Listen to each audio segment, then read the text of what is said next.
Let's go through every single sale that occurred within the Toronto condo market in August of 2024. As it stands today, August 31st, we're not gonna have the last day of sales data. We're pretty much gonna have 99.999% of the sales that occurred within the Toronto condo market. And we're gonna go through every single one of them, talk about the average prices, different buildings and different areas and major region.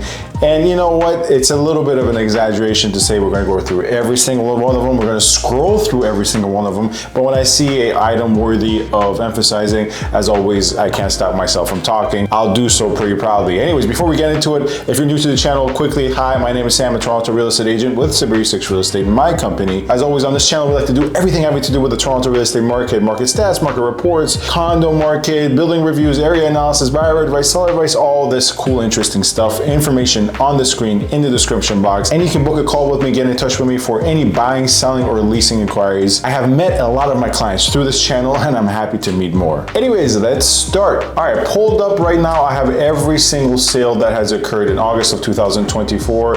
Take note, you guys will see sold date August 1st to August 30th. We're not gonna have the last date, and I put price at $150,000 minimum to exclude any sales of parking spots. You see a total of 895 sales to the time of recording of this video has occurred within Toronto, once again, Toronto wide. And you know, we're gonna scroll through some here quickly. You know, we see a mixture of obviously studios, 1s, 2s, 1+1s, and really the lowest price points could surprise you, as low as $310,000 for this unit in 3621 Lakeshore Boulevard, unit 602, on market for 108 days, 2 bedrooms. And you might be wondering, how can it sell for so low, $300,000 within the city of Toronto? Well, to be very frank, unless you literally have no consideration for any aesthetics or no consideration for any resale value, then you can get something very cheap in this building. And that requires a lot of work. The maintenance is $674. I mean, that's actually not that bad for a unit that's 800 square feet and that has gone for $310,000. It's a co-op, right? So co-op units offer more space and light, but much cheaper because they're harder to get financing for. And once again, the resale values are quite low. And for the highest price point sales, you know, we have obviously above $1 million, to cut to the chase here, and we have, like, you know, obviously some units in 300 Front, 10 York, 110 Bloor Street, and the highest sale, which was a condo apartment, by the way, not a townhouse, was this unit in Lawrence Park in Midtown, 2,000 square feet, brand new building. I mean, the unit looks astonishing here, very beautiful corner unit, you know, a lot of space. I mean, all green. I mean, this does actually remind me of some units in 25 Adric right away. The reason I smile and smirk as I say that is because my clients have brought to my attention that I can't stop talking about that building. But anyways, this is a beautiful building. I'm rather beautiful unit with a huge terrace. Sold for, as you guys can see, $4.7 million at the asking of $4.9 million. But you know, Toronto-wide 895 sales, that's a lot of sales to go through. So let's now break down some major regions as always. Downtown, Midtown, North York, Scarborough, Etobicoke, and everything else in between, if there's much else in between left within the city of Toronto. So out of the 895 sales, let's start with what most people are interested about typically, which is downtown, but primarily here downtown C1. C1 is central to western downtown. You can think of the boundaries more or less from Yonge Street in the eastern boundary, northern boundary being Bloor, southern boundary being Lake Ontario, and then more or less the western boundary being kind of like High Parkish area, and everything else between the C1. So here we have now 182 sales. So of 895 sales, 182 belong to just C1 downtown. Before we go through them individually, let's just take a look at the averages to get a kind of a general understanding. Of this 182 sales, we see an average sold price of $736,000 with a median rather of $648,000. This is once again based on the 182 sales. But the most alarming but not surprising thing is the average days on market of 37. That's the average days on market. Obviously, we see high was 140. The low was 1, which, by the way, I sold a unit that I'll be showing on this channel. I sold it in 2 days in downtown. I'm pretty proud of it. In August, I sold it in 2 days, and I'll make a longer video on it. But nonetheless, 1, but yeah, high of 140, the average of 37 days on market. When we just take a look at 1 beds exclusively, right? We see one beds made up of the 180 some odd sales, 119. And then when we look further at just 1+1s, we see 1+1s made up 64 sales. So in total, there were 64 1+1s that sold. Let's take a look at putting any other consideration aside in terms of layout, size, building quality, location, parking, all that jazz.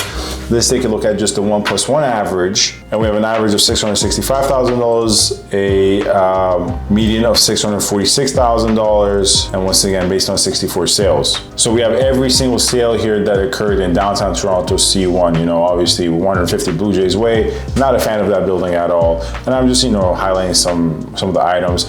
20 Minoan Macon Lane is a building I covered on this channel and I bought in it. It's a pretty good building, I would say, putting aside some previous flooding issues they've had. 8 Mercer, the best Mercer Street condo there is. Not saying a lot, but you know, it's much better than the new Mercer Street condos. It's a bit on the older side. Sold for $522 here. No parking. I wonder if this is exposed to the construction that's coming right on King. And it appears not, but the view is not, you know, it's okay. It's a bit on the darker side. One of these middle of the floor plan bedrooms, and it seemed like to be a tenanted situation. And then you have something like 410 Queens Quay that sold $575,000 a 1-bedroom. And this is a pretty good building. Once again, it's a bit on the older side. Maintenance is a bit higher than $1 per square foot.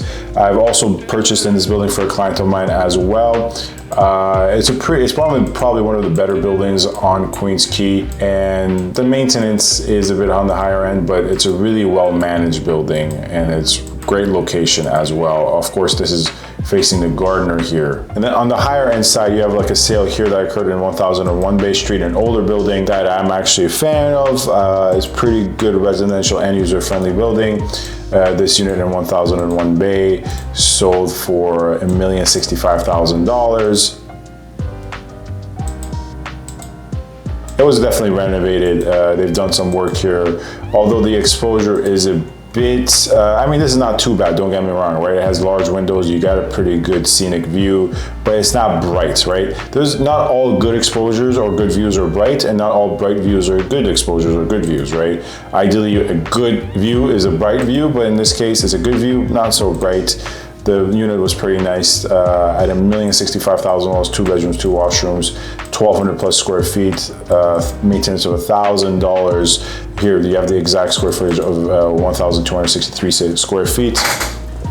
Obviously bought it for, you know, around $800 at the top of my head per square foot. And the cool thing about this is that it's, once again, has a lot of amenities. It's a very end user friendly building. There's a lot of well-to-do people living in this building, even though it's a bit older. Now let's shift focus from downtown Toronto to Toronto East, Toronto West, and if we have time, cover Midtown and North York. Let's focus on Toronto East. I don't really cover Toronto East as much as I want to on this channel. We'll leave the rest for later if we have time. All right, now to cover Toronto East, all we really have to do is just select all the E's. All these E's you see correlate to pretty much anything, you know, east of, I would probably have to say, Victoria Park, right? So really proper Scarborough for the most part, you know, from, you know, northern Scarborough to the beaches, you know, by the water. And once we select all the E's, really amongst all the E's, we see 137 sales. Now, obviously condo stock in Scarborough is less than downtown, Midtown, North York, right? There's a lot more residential properties, less condos, same thing with Etobicoke, right? But, you know, they have their fair share. So quickly here, we have 137 sales in August of 2024. And you'll see a lot of the cheaper price points, right? This is common for Scarborough. Look how many sales we have in the 4s, 445, 450, 450. And these are for, by the way, in some cases, for example, like 3-bedroom, $420,000. Now a 665 Kennedy, once again, 1,200 square feet, $900 maintenance. Building is old, depreciated. If you have no consideration for resale value, go for it. Location, a bit on the sketchier side. Once again, not as bad as you could get in Toronto, but a bit on the sketchier side. And it needs some healthy amount of work. But you see a lot of low-end sales in much older buildings, right? For example, here, 5235 Finch Avenue, which is I've never shown these buildings, but I've come across the sales here often. Once again, on the older side, right, as you guys can see. Nothing wrong with that. Nothing wrong with that if you just want space secluded to yourself and don't want to ever sell. I mean, it's renovated, it's great in that sense. And if it makes you happy, it makes you happy, but there's no doubt about it, it's on the lower end.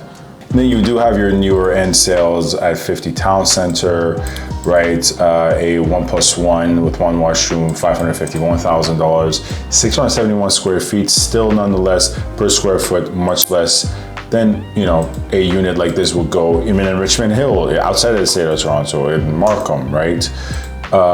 So you have your newer buildings as well that are selling. Now let's just quickly take a look at the average here for Scarborough, Toronto East, shall we? Once again, let's derive the average here. And we have a average sold price of $603,000 based on 137 sales, and a median sold price of $582,000. Average days on market around 31, and a high of 107. Sometimes I feel like a weatherman when I talk about this stuff, but I'm a real estate agent, not a weatherman. Now on the east side, really some of the higher end sales can be found further south, right? Riverdale is technically one of the E's, is technically Scarborough as far as, you know, the municipal TREB designations are concerned, right? And that's a pretty expensive area, right? But one building I want to bring your attention to is 22 East Haven, which should be here. It's a building that has sales quite frequently.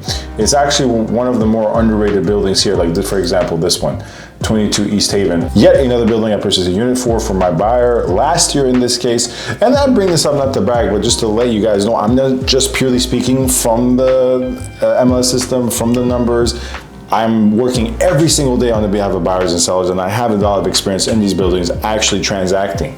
But one thing about 22 East Haven here, for instance, unit 337 sold for $659,000 with 900 square feet, really good per square foot. And unfortunately, this one doesn't have many photos. I think it might have been a kind of a messy, ugly looking unit. But one thing I will say about this building is really underrated because it's cheap, it's affordable, and it might not be sexy, but it's actually in one of the better areas in you know, eastern side of Toronto. And the residents are very friendly. The concierge is very friendly, very helpful. And maybe this will stand to be a better example of 22 East Haven. You have some water view units in this building. Well, this might not be actually a better example because these photos are not professional. And this unit is not facing south, it's facing north. These are some awful photos. I mean, I don't know what some realtors are thinking when they list things. I really don't know. Like, yeah, let's take unprofessional photos at night. That's a really good idea, guys. Nonetheless though, sold for $666,000. Once again, don't be superstitious, 666, but it's a really good building, really good unit. I have no idea what this listing is up to though, $1 maintenance. But it's a really good building. My clients are big fans of it, no complaints, really family friendly, very affordable. But once again, I don't know what the hell is up with this listing. $1 maintenance, no clue. And guys, I'm sorry, I know this video is long, but actually this is a good opportunity for me to ask you a question. Would you like to see these types of videos in more of a live stream scenario? Live streaming every Tuesday or whatever, where I go through the market, review the market, and you guys get to chat with me. If that is something that is of interest to you, let me know so I can get the setup so we can do live streams instead of these more edited videos, more free-flowing videos for these types of listing overviews or sold reports. But now let's shift from Toronto East to Toronto West. Let's see what has sold in August. And much like what we did for Toronto East, we just simply select all the W's for Toronto West. W1 and W2, so on and so forth. And when we have compiled all the W's, we see a total of 195 sales in Toronto West, more than Toronto East, and really more than C1 downtown. But obviously this is a much larger swath of land than, you know, just C1 downtown that we just covered. But yeah, you know, I have all the typical buildings I recognize here. Before we go through the buildings, and these are once again all the sales in Etobicoke or Toronto West that have occurred for condos within the Toronto condo market. Let's take a look at the average market and the general trends. We see statistics and count once again. From this 195 sales, the average was $641,000 with a median of $605,000. So much higher than Toronto East. And that's generally a very, very fair sentiment to say that average price per square foot, average property values for condos, and really just any homes, freehold detached, townhomes, or semi-detached, are higher on the west side of Toronto than the east side of Toronto. And as we go, we do see some lower end sales once again within the 400s. You know, a 2-bedroom, 2-washroom on Jane Street went for $430,000. 551 the West Mall, this unit, which is a 2-bedroom, 1-washroom, went for $475,000. Now 451 the West Mall is a building I have experience with. I purchased a unit in 451 the West Mall in 2022, I believe.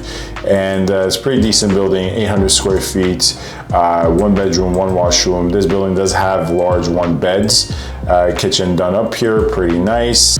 We'll go through the pictures, you know, kitchen done up here, pretty nice. It is an older building. Once again, resale value will be limited, not to sound like a broken tape recorder, but it's one of those older buildings that's a little bit depreciated. That's actually quality that actually you want to buy in and live in. There's a lot of older depreciated buildings that are garbage, and this is not one of them. And then, you know, on the higher end sales, or really the middle end sales, you have some stuff like, for instance, 60 Heintzman, which is a really interesting building in the Junction. The 60 Heintzman is one of those affordable buildings that's actually quality, not everyone's cup of tea, and because, you know, not every unit in this building has ensuite laundry, for example. Some of them have them roughed in, some of them don't have it at all. This 1-bed, 1-wash sold for $515,000, 60 Heintzman. I like 60 Heintzman in terms of quality better than the newer mid-rise, low-rise ones on St. Clair and around the Junction. Not obviously every single building, but for most of them. Some of those newer low-rise, mid-rises on St. Clair or around the Junction, you actually do smell like the meat from the meat packing district. It's one, I never had that issue with this building. As I go through this listing though, it's a really odd choice of colors. I mean, there is definitely some intent here in terms of a color scheme. Not sure if it's my cup of tea. And then you have your, you know, Mimico sales, right? Like 2212 Lakeshore, unit 1510, sold for $580.